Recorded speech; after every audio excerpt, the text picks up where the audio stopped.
All right. Hi, everyone. Thank you so much for joining us today. My name is Shane from Fetcher. For those of you who don't know Fetcher, it is a Jungle Scout tool that Amazon sellers use to automatically calculate your Amazon profits and all those other critical business metrics. But that's not really our focus of discussion today. It's really no secret that most FBA sellers in the US are not sales tax compliant, meaning we're simply not collecting sales tax on behalf of the states where we're selling and storing goods, where we have nexus. And the big news that's been coming around in like the last month or so is all regarding this group called the Multi-State Tax Committee Amnesty Program.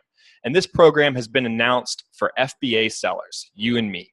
And what does the program do? Well, the program basically says, look, we know you haven't been collecting sales tax, but if you sign up for this program now, we're going to forgive all of your past sins as long as you agree to become sales tax compliant going forward. So now we have this question in our minds: should we get involved with this organization? Should we sign up for this program and take the amnesty deal that they're giving us? So with e-commerce Chris, this is the consultancy I created for Amazon sellers, basically to get help and communicate effectively with my former teams, performance and policy teams, that got kind of heavy duty and aggressive with account suspensions, listing restrictions. That's what I'm primarily known for, but most of my clients are active sellers, and I'm working with them on issues like this, where obviously there could be a lot of money at stake, there could be risk assessment required.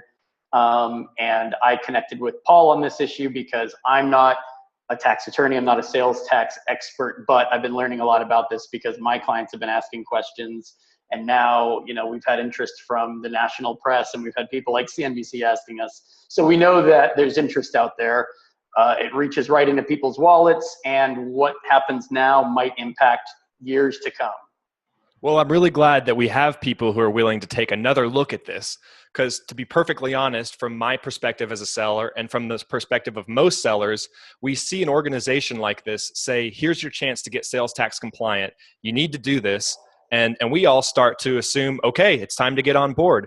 But it sounds like you guys are taking another step back and thinking about this constructively and understanding the law and doing so. So I'm really happy to introduce Paul today.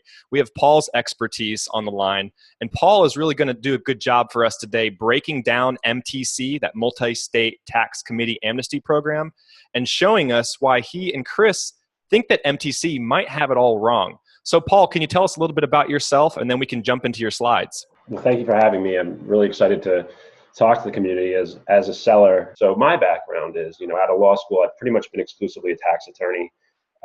Most of my focus, or a good portion of my focus, has been on state and local tax. I teach a class at the Pace Law School just outside of New York City.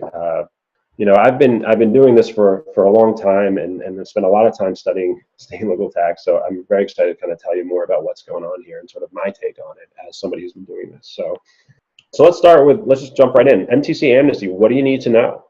I am extremely upset about this. I'm very angry, and I think the seller community needs to understand why I'm angry and why they should be angry at this, because there's not a technical debate here. This is not some sort of legal question that's out there that needs to be answered. I mean, to me, this looks like they're twisting the law to basically hose the seller community.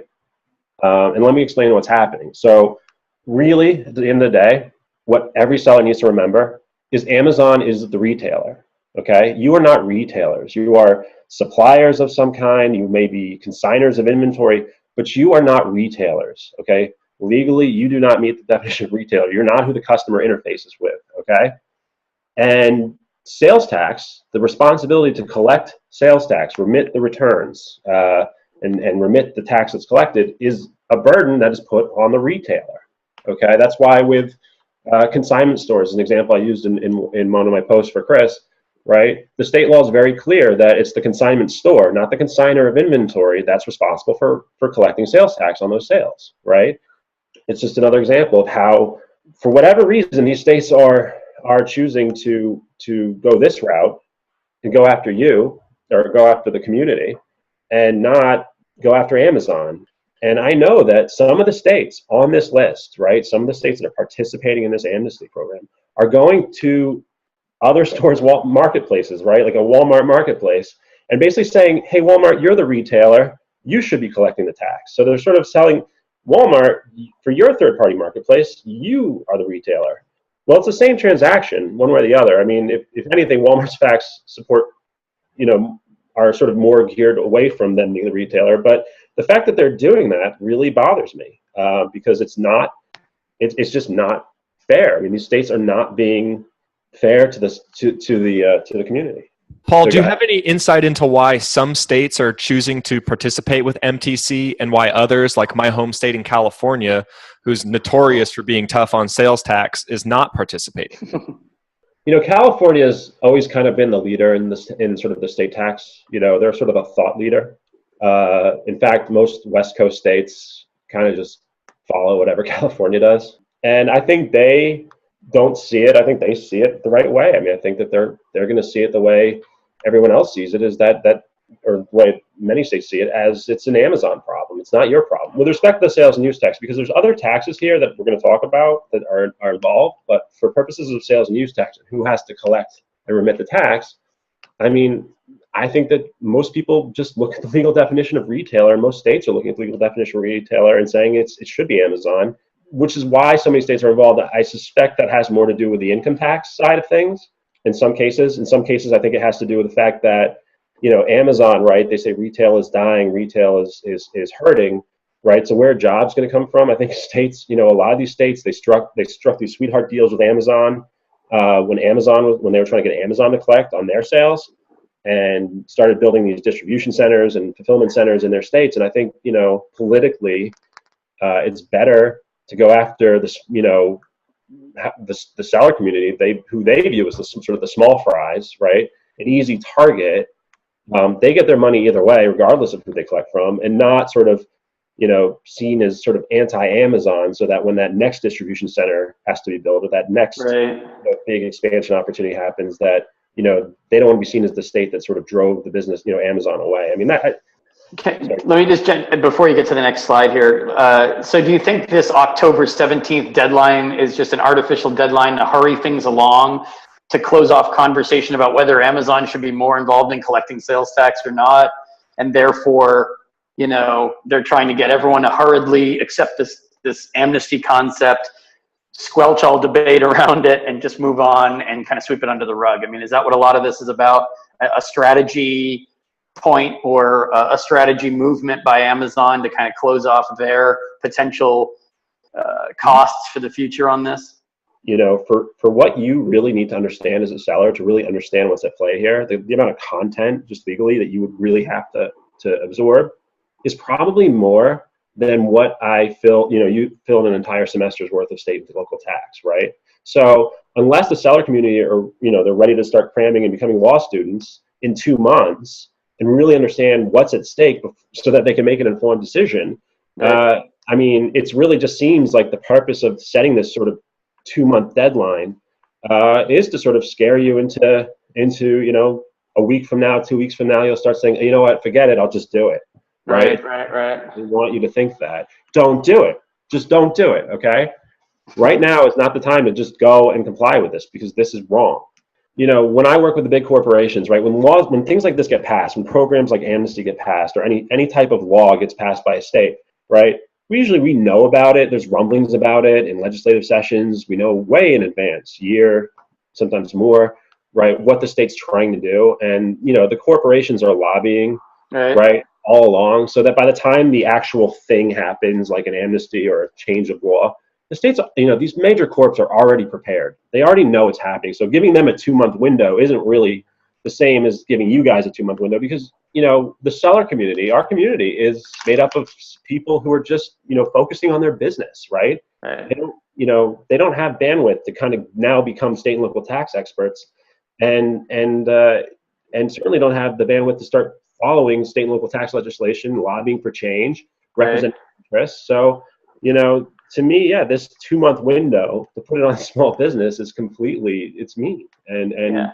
intentional and deliberate. I want the community to understand that just because something's written down doesn't mean it's the law. Okay. There's so much gray here, and there are so many problems with what the states are trying to do, that there is a legal path to challenge all of this. You know, this is the mentality we have in our community when we're working with the major corporations. We don't just take whatever a state says or does. We don't just accept it, right? We challenge it for lots of reasons, constitutional reasons, you know, interpretation of law reasons, right?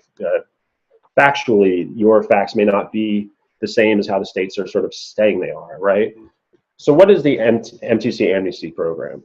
You know, in the eyes of the NTC, I guess, you know, it's like you said, it's a chance for the sellers to come clean, to fess up for your previous sins. I just, you know, as I keep saying, you're not the retailers, and so I don't like the idea of being forced to confess for somebody else's crime, and that's what's happening here. Anonymous, and you'll see I put a big star next to anonymous because I'm not so sure I buy that it's really anonymous. You know, if you go it alone, right, you should just follow the form that the MTC has. You know, you're sort of using your contact information and you're submitting that to the MTC, and the MTC is supposed to safeguard your information. And then there's so many exceptions to when they can share your information, including, you know, if somebody requests your specific information.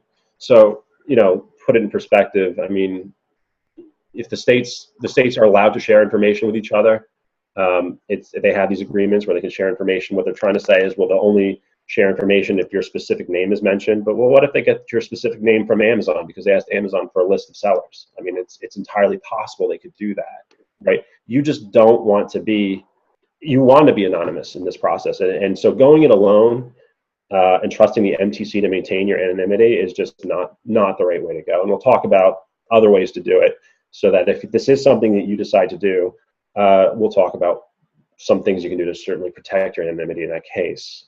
As we know, this is an attempt to bring sellers into sales tax compliance under the MTC's view, sales tax compliance. That being said, if you have your own business, your own website that's not going through Amazon, you may not be a marketplace, but you may want to talk to an advisor about getting into sales tax compliance, depending on their facts. Because in that case, you would, right? If somebody goes to your website directly and there's no intermediary like Amazon or Walmart sort of acting as the retailer, then yeah, in that case, you are the retailer. And so now might be a good time to sort of work with an advisor, and there are ways you can do that similar to the way this program works. Voluntary disclosure is not a new thing. Which is what this is called when you sort of anonymously announce yourself to the state, cut a deal, and then reveal yourself. Paul, can I stop you for a second and just ask about other platforms? Because I imagine other sellers are thinking this as well. So you're pretty clear about your position as it relates to Amazon, especially the FBA program. But do you have a viewpoint when it comes to Shopify sellers or eBay sellers and even Walmart sellers? Yeah, I mean, I have a view with eBay because I know eBay. Shopify I'm not as familiar with, but anything that's, you know, where the customer sort of interfaces with the website and they sort of represent you. You know, you have a return, you go through the website, not directly to the seller. You know, Amazon sort of, you know, where the website's ensuring the experience is up to their standards. Anyone that has that kind of level of control over the experience, then that storefront should be the one collecting. So for sure, I would say eBay is in the same boat. I think eBay is a retailer. And there's actually state laws about auctioneers, and some of the states involved actually have laws about auctioneers, and they'll say the auctioneer is responsible for collecting the sales tax on the transaction. So, you know, that's a perfect example of what is eBay. If anything else, if it's not a retailer, it's an auctioneer. So that kind of lends some guidance there. Walmart is interesting. My understanding of Walmart is in their marketplace, it's a little bit different. When sellers interact with Walmart marketplace, it's more direct to the third party. In some cases, you know, that third party is another retailer like Sears. You know, so I would have to spend a little bit more time looking into the Walmart transaction. If you as an Amazon seller are looking at the Walmart transaction feeling like it's the exact same experience, then I would say that Walmart should be collecting. And a lot of states, as I said, are telling Walmart, states that are actually on this amnesty program are telling Walmart that they're the retailers in this situation, in these transactions on certain sites owned by Walmart. So does this impact you, right? In order to be required to collect another state's tax, you have to have physical presence. So, you know, if you have a brick and mortar presence in the state, you're required to collect the tax, okay? The MTC's position with this program is that you own inventory, right? FBA warehouses are full of inventory that you own. That means you now have property in the state. And so that's the crux of what this is about. So for everyone who has inventory in a distribution center warehouse that's FBA, any state where you have it, they're saying you're subject to tax now. You've met the nexus requirement. Yeah. But again, as I keep saying, you're not the retailer. Okay, in the Amazon case, you are not the retailer. For sales and use tax, you should not be collecting. Amazon should be collecting. So you got to keep that in mind. And just to jump in for 1 second, remember things like commingled inventory. You know, how do states interpret that? If you agree to let Amazon, you're not paying fees to keep your inventory from being commingled in FBA, does that mean you're agreeing to Amazon using your inventory in all these different states? And so you're complicit in the fact that your inventory is spread out over all these states because you haven't paid the additional fees to not commingle. And what is how would the states even define commingled FBA inventory? Is that a difference in nexus or not? I mean, all of those questions need to be answered as we get along in this process. And most of us don't even know the answers to those really like crucial questions. I don't know the answers to them either. That's why that's why we're trying to get the seller community to get together. That's why we're trying to get the seller community to band together and take on the NTC and fight the NTC with our campaign, because we need the answers.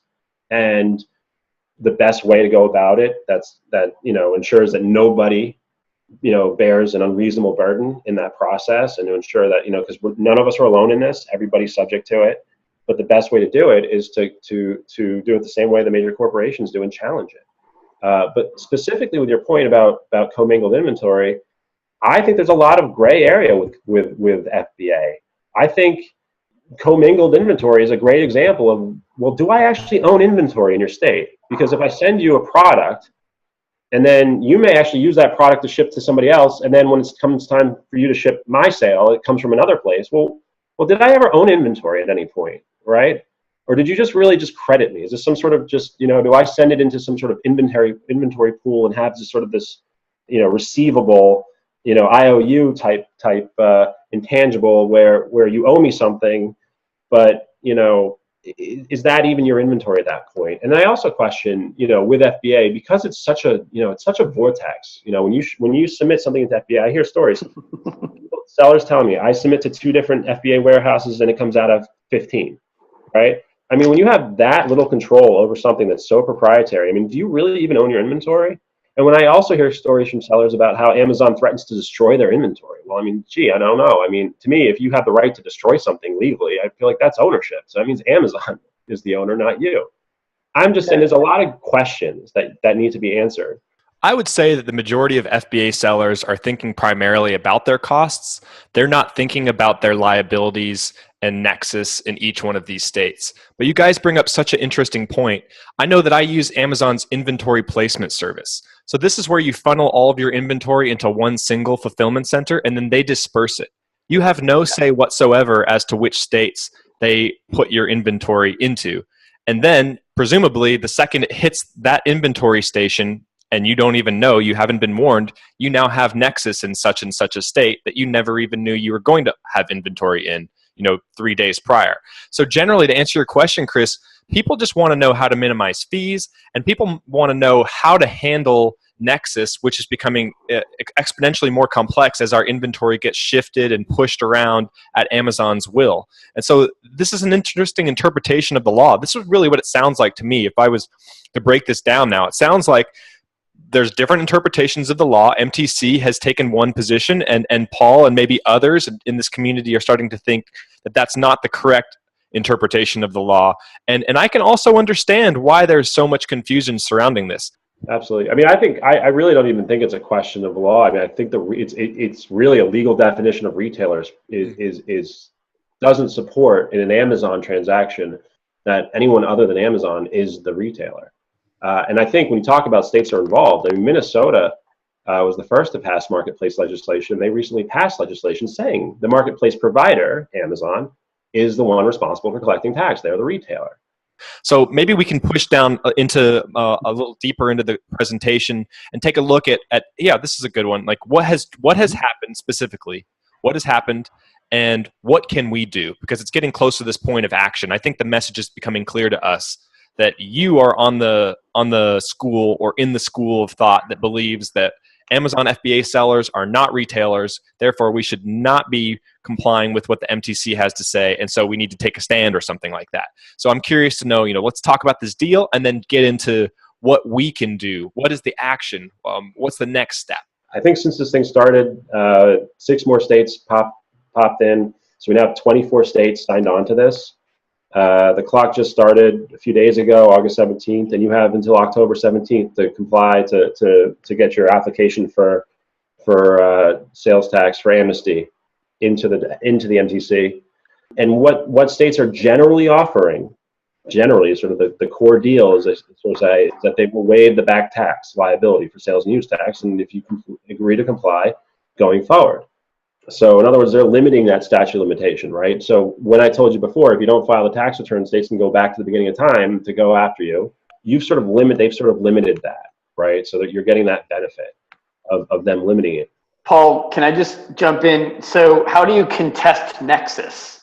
You have a tax attorney, you have an expert assist you with that process. How would they approach it? Or how are you as a seller supposed to contest whether or not you have nexus in a particular state? The safest way would be to comply and then file a refund claim. And the basis for your refund claim would be that you actually didn't have the nexus. So you collect the tax, you remit the tax, and then turn around and say, no, I don't actually have nexus. And then at that point, at least you're battling it out. At least that way you're not subject to interest and penalties, or shouldn't be subject to interest and penalties. Okay. On the right. But with amnesty, you're signing an agreement that basically says you consent to nexus. So if you participate in amnesty, I'm not sure you can do that. I'd have to spend a little bit more time on the doc. What I'm trying to do, and the call to action that I'm pushing, is a little bit more of a sort of challenging it as a group, just sort of challenging the basis for the amnesty provision, sort of on behalf of the entire community, and putting pressure on the MTC to sort of revise this amnesty program to define clearly who a retailer is and who isn't a retailer, and to sort of just put the pause button. I want this clock stopped. I mean, this is a scare tactic. This is a bullying tactic. This needs to stop. And then, let's have a conversation where the sellers actually have a voice, because there's so many sellers out there. I mean, they're powerful as a group, very powerful, can be very, very powerful and very influential. But, we need to be able to get the community to sort of speak with one voice. And that's what I'm trying to do.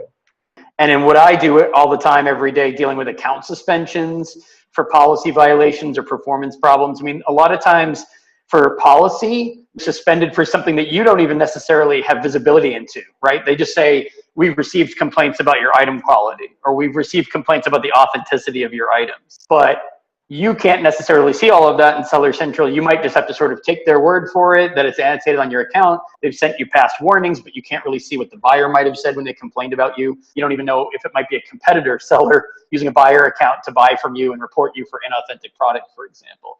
This is something that you actually have a lot of visibility into. You just need to be able to interpret the information and get different viewpoints to make sure you understand all the moving parts and facets to it before you make such an important decision, as opposed to just outsourcing the decision to somebody who actually has sort of a rooting interest in offering you some sort of services, right? The petition that we're working to put together here and get support for is one where, let's talk to to attorneys who are familiar with sales tax issues in all of these different states, right? Not just maybe Paul, you can bump down to the list of states on the presentation so we can show the different states so far involved. But, that kind of support from many sellers. Sellers aren't always interested in getting each other's backs and banding together in any kind of group to sort out issues like this. But in fact, this is an issue that affects anybody who uses FBA and sells in the United States, which is just about every seller I've ever talked to. There are some European sellers I don't necessarily, work with on the US. They're not selling there yet, but they might in the future, right? So this actually indirectly impacts even EU or sellers in Asia who are maybe in the future going to sell in the US and use FBA. This is pretty nerve-wracking stuff. I mean, if I'm a small-time solo seller out there who, as I said, is making my living selling on Amazon, I'm hearing from you guys that there is a possibility to resist. But at the same time, I'm feeling that this big mythical organization, the MTC, which sounds like some powerful organization that's associated with the states, and I know the states want their money, these guys are going to come for me. So I think that's the biggest fear that I would imagine Fetcher users and other Amazon sellers thinking out loud right now as they're hearing this webinar. So I'm really interested to hear what you guys have to say in terms of how we could mount a movement and what the potential credibility of that movement could be, and whether or not we have a real fighter's chance here, or if we should just suck it up and get compliant. This is what the seller is thinking about right now. Why would you get compliant with a law that doesn't apply to you? I mean, why wouldn't you fight a law that's being applied to you, right? I mean, talking just about the sales and use tax. Why would anybody comply with a law that doesn't apply, right? Why would you be forced to do something that you're not legally required to do? But the reality is, what people have to do, and what kind of political pressure we have to put on, is that if you live in any one of these states on this list, you need to talk to your congressman. You need to call your state representatives and let them know that they're facilitating the ability of other states to put that same pressure on you, and let them really understand what's going on. Is that by supporting this initiative and allowing the state to sort of oppress the sellers in out of state, you're sort of creating this reciprocal arrangement where all of the other states can now come after you. So they sort of indirectly acquiesce to states basically going after their small business community in state. And they really need to kind of understand that. So, and I think there's a political angle too that could really send a strong message. And I just think genuinely that the MTC, I mean, they're not an unreasonable organization, to be honest with you. There are a lot of great people there. Very smart tax people. These are the states involved real fast. Really helping them understand what's at stake. As I said, Minnesota, and that one of those states of voice here. And I do think that they actually passed legislation. If we meet our fundraising challenge, saying that Amazon is responsible, that our lawyers active, but they're still here. And on this, I do think they're going to see. You're going to see change. You're going to see that clock stop. I think you're. And we're going to see a dialogue. Our community of sellers. We're going to start the process. Fear will be gone, and we can actually get a really, an answer that's fair, lurking behind to everyone. These are the caveats. I just, wasn't planning to go over it. I just wanted to show you, just the nonsense that you're going to deal with. And this is just a piece of it. It's going to get worse and worse, right? I mean, if we don't do something, right, and we just let this happen, right, this is going to be your life. This is the burden, and it's going to get much bigger. Lastly, this is, before we get into that, the voluntary disclosure, as I said, anonymously through the MTC, don't do it. Don't do it anyway, but if you have to do it, if you feel like you have to do it, make sure you use an advisor of some kind, preferably an attorney. To me, an attorney, the attorney-client privilege is the best form of anonymity. I mean, that's the one that has the most strength. So, work with a tax lawyer, in my opinion, and have them represent you, so that when the contact information on who do they contact for the VDA, it's the lawyer, not you, and they don't know who you are until an agreement is finalized. That's the whole idea. That's how you want it to be. Best thing you can do right now, though, is support our initiative, right? I mean, we've written an open letter to the MTC. I want to send it to the MTC. I want them to know how many people are involved. So how you can get involved, I mean, we want you to contribute to our campaign to hire the best lawyers and continue to fight the fight. If you want to just sign the letter and pledge $1 just to show that you're a real person so that we can add you to the count of people who are affected by this, now is the time, right? I mean, now is the time to fight back. We want to understand why the MTC is putting the burden on small business and trying to scare small business. Is this really about getting you guys to pay income tax? If that's the case, then we need to stop the amnesty clock, and we need to have a conversation with the MTC. We need to have a voice, and we need to talk about that. And we're going to raise real questions, and they're not going to be able to do anything to you until these questions are resolved. That is my goal. That is what we want to do. We want to stop this, okay? Stop this paranoia, stop this fear, and stop this pressure on every single one of you that you have to do something fast, okay? We want to stop that. And I know that we can do it. We just need your support to do it. Yeah. And also, let's not forget, Amazon's publicly, historically associated with ducking stuff like this, right? Throughout, a decade and a half of this conversation. It's ecommercechris.com/tax. This is the petition for people to contribute to have help with this, basically. Tax attorneys, experts who understand this material, who are behind this effort to kind of organize a few people together, probably more than a few, will be a lot more effective in getting this issue in front of the people who need to understand that people aren't interested in just playing follow the leader on this one.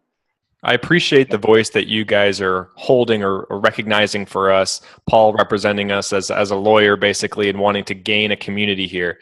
But let me just play devil's advocate for a second. Imagine I'm that skeptic. Maybe I do choose to commit a few dollars and sign the petition, but the clock doesn't stop ticking.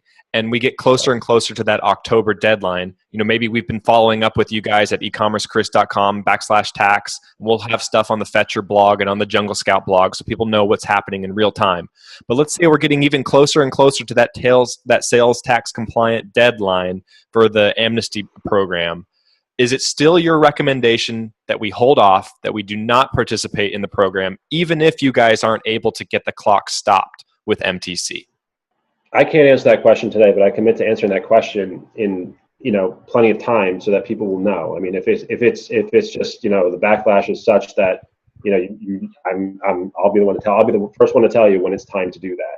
Great. Okay, so I think we're 4 days now. We're 4 days past the announcement. So we still have about a month, not quite a month. So this is something that's going to be really fresh in people's minds for the coming 3 weeks. And we're just going to have to do our best to keep the community updated on Paul's progress and on the progress of this initiative.